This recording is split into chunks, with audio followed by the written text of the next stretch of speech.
যেদিন আমি আমার সহজ সরল স্বামীকে ছেড়ে একটা হ্যান্ডসাম স্টাইলিশ ছেলের সাথে পালিয়ে আসলাম, তখন আমার ছেলের বয়স ছিল মাত্র 3 বছর। সেদিন রাতেও আমার ছোট্ট ছেলেটা আমার বুকের উপর মাথা রেখে ঘুমিয়েছিল।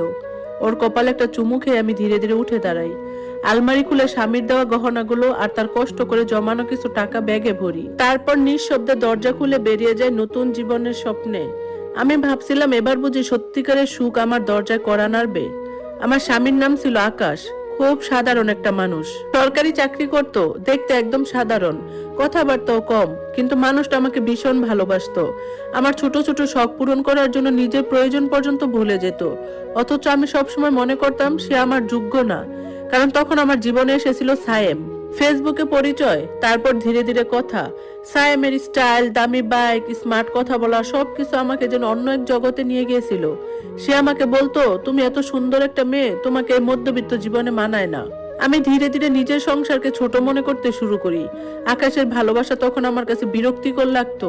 মনে হতো এই মানুষটার সাথে থাকলে আমি কোনোদিন সুখী হতে পারবো না। একদিন রাতে সায়েম বলল, চলো পালিয়ে যাই, আমি তোমাকে রানীর মতো রাখবো। আমি একবারও আমার 3 বছরের ছেলের মুখটা ভাবিনি। সেদিন বাসা থেকে বের হওয়ার সময় শুধু একবার পিছনে তাকিয়েছিলাম। আকাশ ঘুমিয়েছিল, ছেলেকে বুকের কাছে জড়িয়ে। জানালার হালকা আলো তাদের মুখে পড়ছিল। দৃশ্যটা দেখে কয়েক সেকেন্ডের জন্য আমার বুক কেঁপে উঠেছিল, কিন্তু আমি থামিনি। সায়েম নিচে বাইক নিয়ে অপেক্ষা করছিল, আমাকে দেখে হাসলো। অবশেষে তুমি শুধু আমার হলে। আমি বিশ্বাস করেছিলাম এটাই ভালোবাসা। প্রথম কয়েকদিন সত্যিই স্বপ্নের মতো কেটেছিল।